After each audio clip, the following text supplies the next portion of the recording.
All right, I figured I still had one more of these Ozark Trail knives to look at, so it's a little bit different than the green handled one or the white or the orange.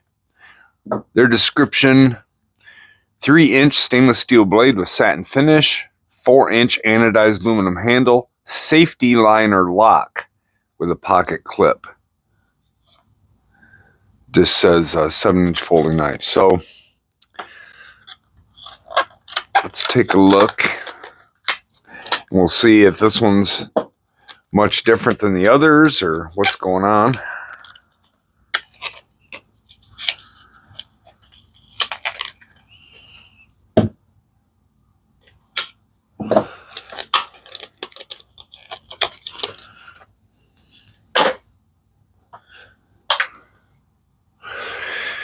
So we have a hollow ground stainless steel blade.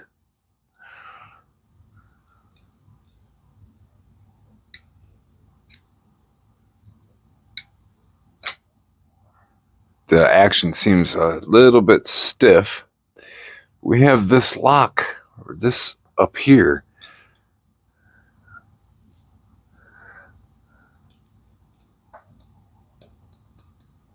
So it appears that that is just to keep it from folding up on you, because it hits when you try to. Doesn't do anything else.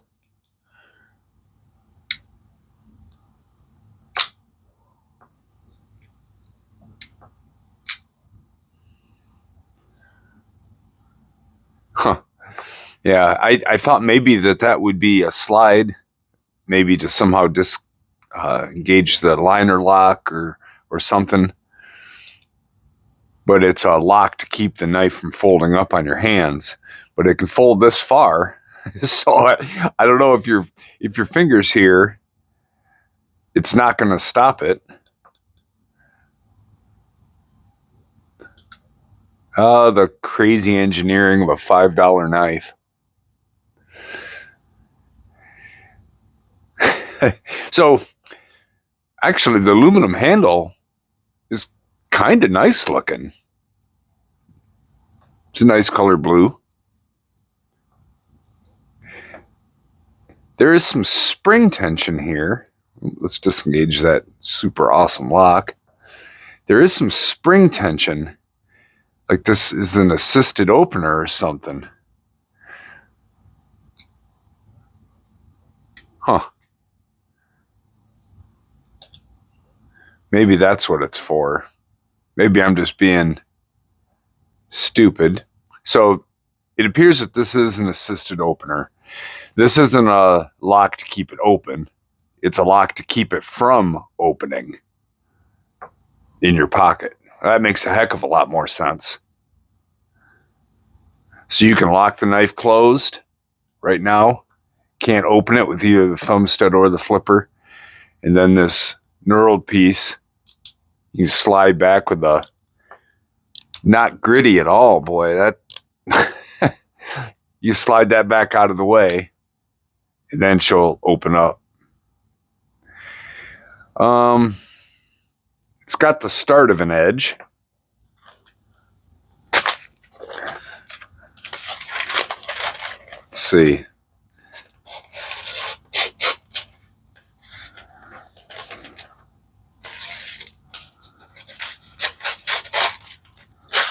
Yeah, it has the start of an edge, but if I'm going to use this at all, and why not? I mean, I've got it. I might as well use it for something. I'm going to have to sharpen it up. Unfortunately, it's a tip down carry, and there is no other option.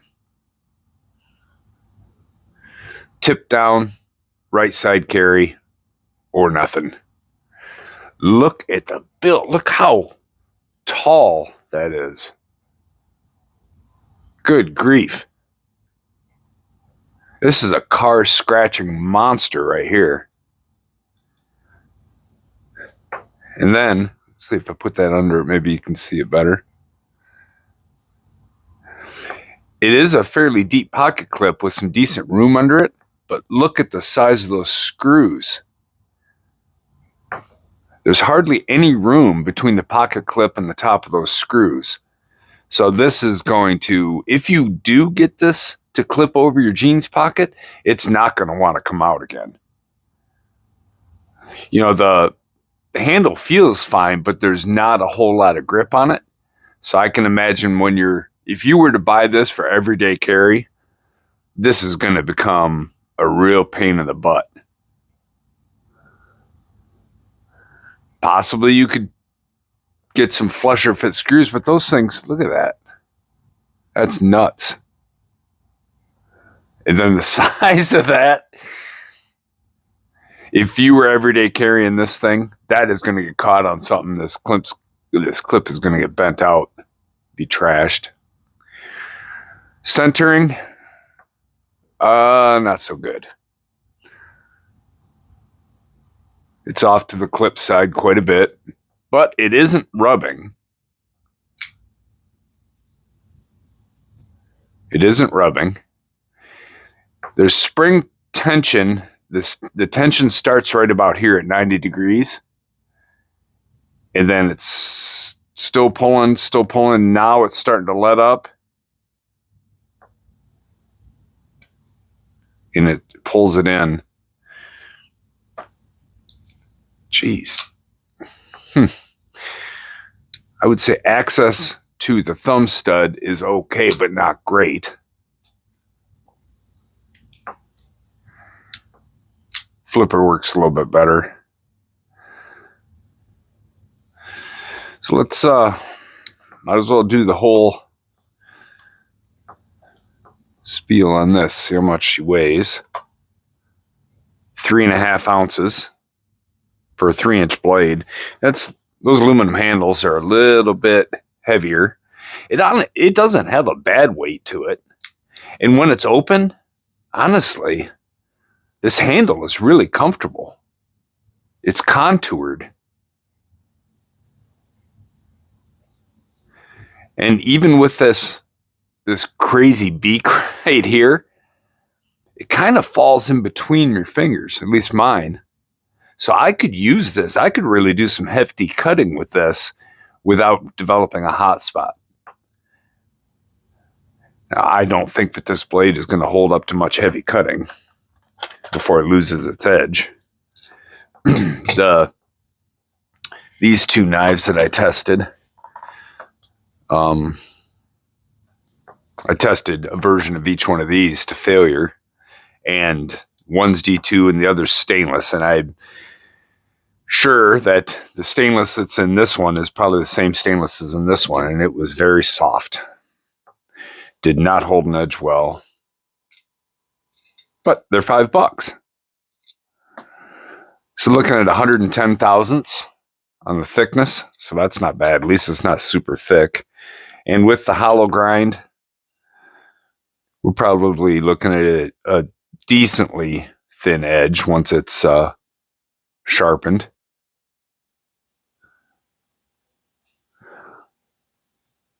It's a nice open, easy to clean design.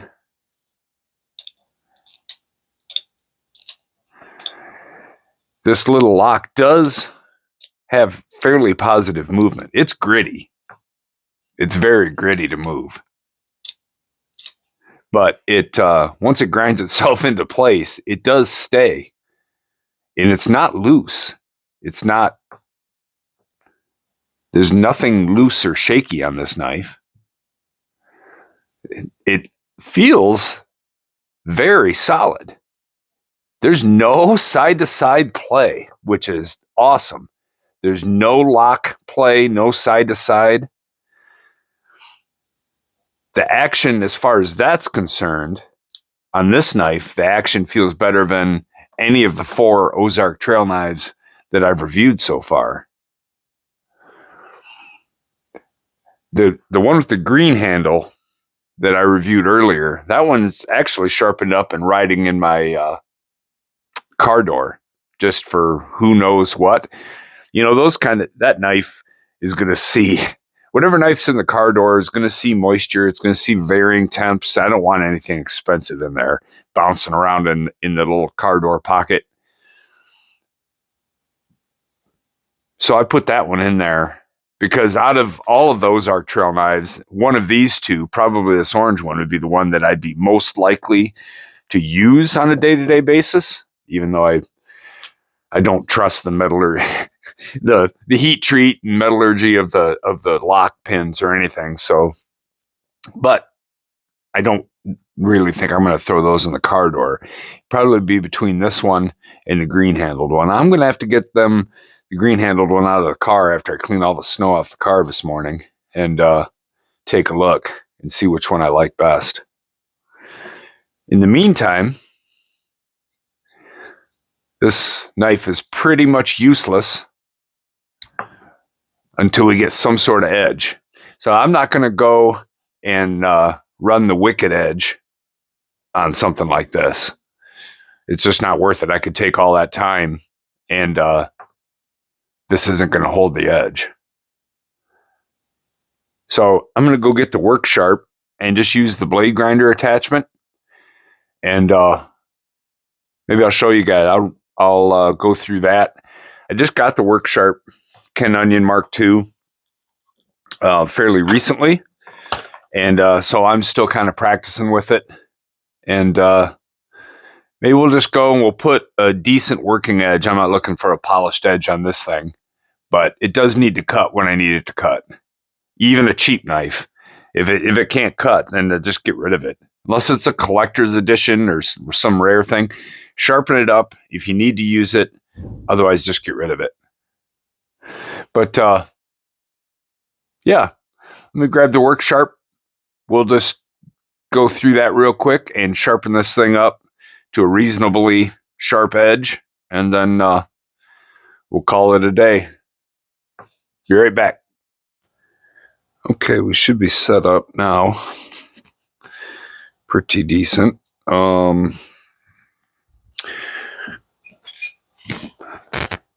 I got the 120 grit belt in here. I have some other finer grit belts too, but I've got the coarse, medium, and fine that came with the unit. That's going to do everything we need here. I'm going to run at a fairly slow speed. I don't think it's going to take much to grind an edge onto this. So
almost there. I got a burr most of the way.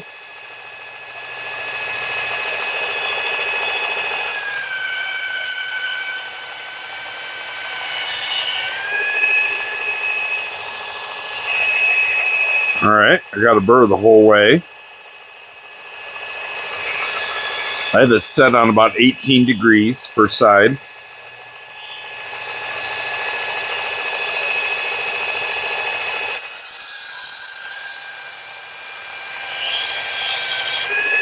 Kind of a challenge with the tripod in the way.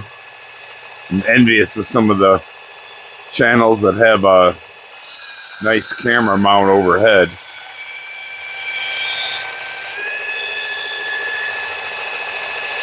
Almost there. One more pass.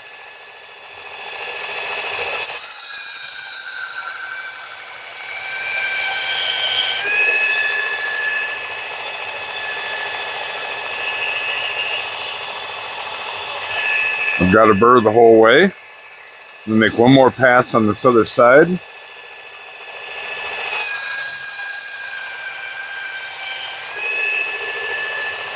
And the burr is all the way. So now we take this lever and we pull it forward and down. That locks the tension wheel out. And we can slide this belt off. And we'll put this, oh, that's the fine. Put this X65 course belt on. The one we just took off was just a 120 grit. That's all it says. It doesn't give a micron rating. Now, once we got that slide on, all we do is push this up, and the spring tension brings it back and tensions the belt. All right, so now we'll work this. I think I'm going to stay with the same speed. That seems to be working fine. You pull the trigger and you push this button up here, and that locks it in the on position.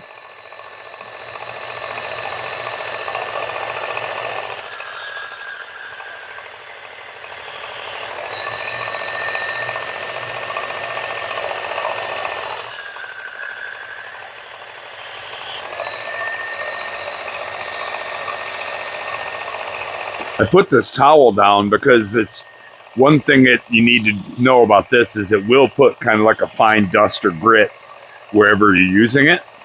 Just keep that in mind. It's not a big deal. It's not a lot, not a big deal, but just something to keep in mind.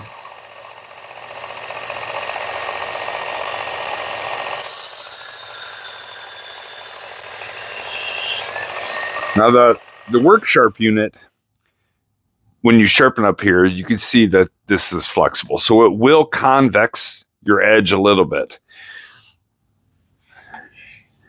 This wheel is adjustable. So you can go in 3 different positions here.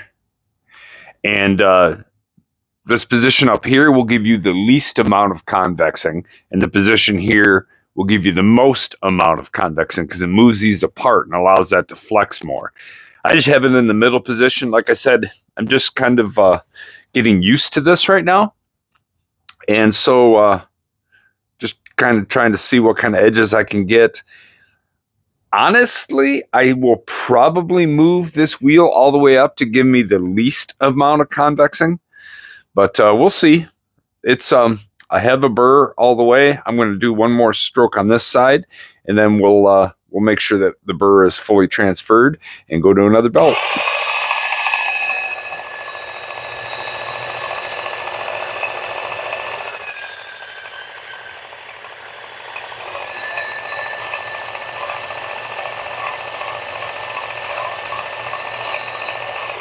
Okay.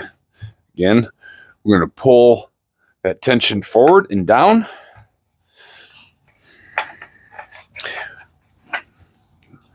I thought about doing a review on this work sharp, and I still might, just to give my opinion of it and on the edges it gives and all that stuff.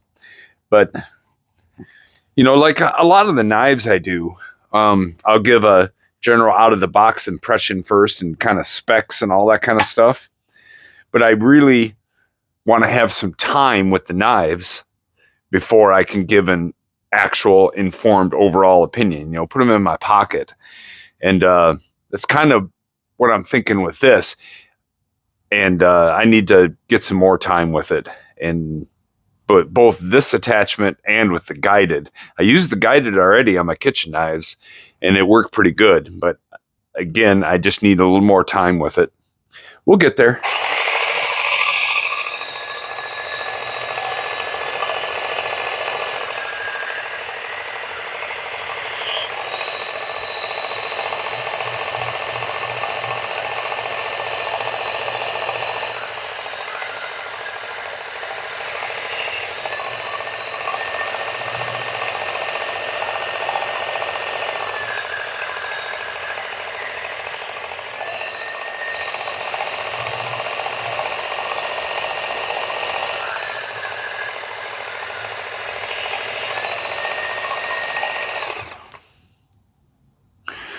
That edge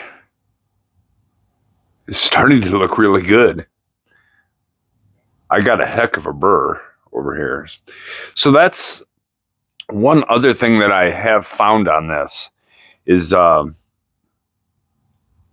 way that I've been sharpening. If you use the belts that they sent you, which work great, no problem, the knife will require stropping to remove the burr because this belt system does leave a heck of a burr. So that was the X22 medium belt. You can see that. And now we're going to, oops, wrong one. We're going to just finish this Ozark Trail on the X4 fine. And that should be good. I do have some even finer ones. Like I think all the way up to 12,000 grit. It's just not what I think I need for this knife. But I am looking forward to trying those. But going back to the stropping, I'm kind of wondering if it wouldn't be bad if there's maybe a leather or there is a stropping belt that came with this unit. And you can it's a cloth belt and you can put rouge on it. So I'm kind of thinking if I were to finish this, I could finish on the cloth belt with the rouge. And maybe I wouldn't have to go to a handheld paddle strap. We'll see. Maybe we'll do that.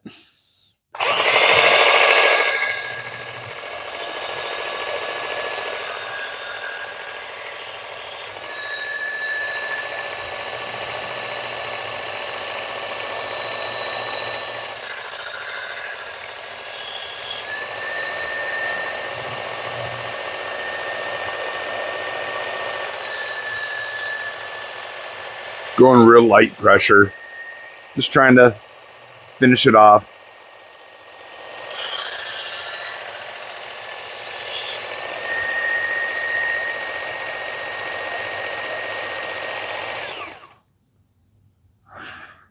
I gotta say that, just non-scientific here, it feels pretty sharp.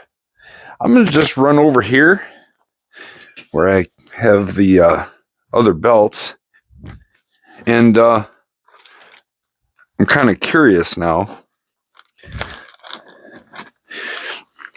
So it comes with this, and well, a knife sharp enough to open the bag.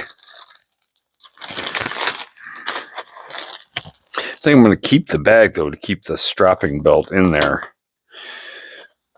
Cloth belt shares the same construction as cotton backing, non-directional, medium speed when stropping or honing. Don't use too much pressure. Remove the belt when not in use so that it doesn't stretch.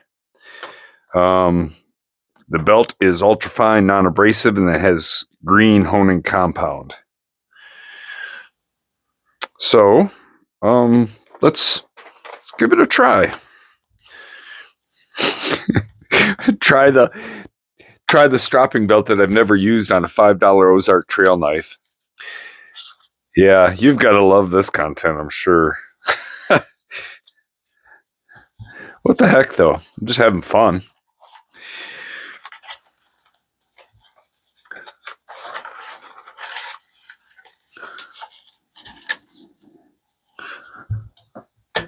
Okay. Belt is installed. I'm going to increase the angle a degree at the most. No more than a degree. I just moved it up a little bit. I'm going to open this little chunk of compound up. I don't usually use green, but what the heck? We're going to use what came with it, right?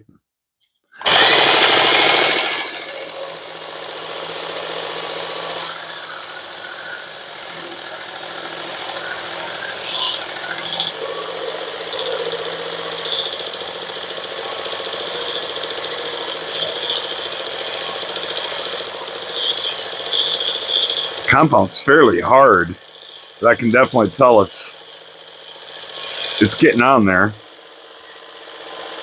Let's see how she looks. Oh yeah, we got enough compound on there to last for a while. Put that thing back. Somewhere on this belt was a string that I could feel flying up and hitting me. There it is right there. Use our knife to cut that off. All right. So let's strap this thing and see what happens.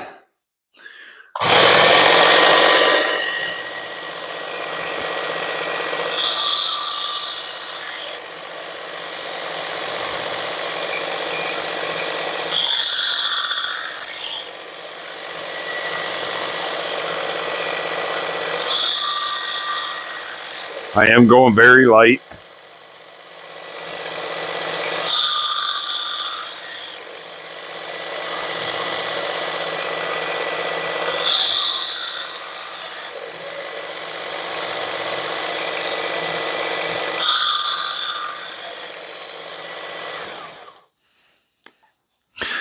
Let's see, clean this compound off. Put a shine on that edge, that's for sure. Wow.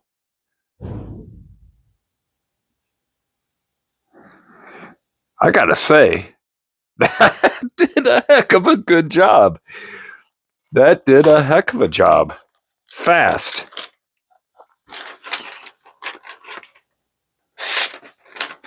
Oh yeah. $5 Ozark Trail knife. $5 on this Work Sharp. That did an amazing job, honestly.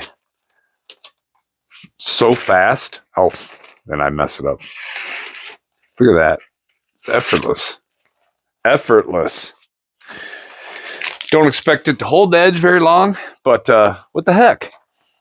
Now I have a nice usable knife that I don't have to care about. But it is sharp and it will cut like crazy for a while. Well, it's meant to be kind of a look at the knife, and it turned out to be a lot more than that. I really appreciate you guys sticking with me. Hopefully you enjoyed it, and we'll see you next time.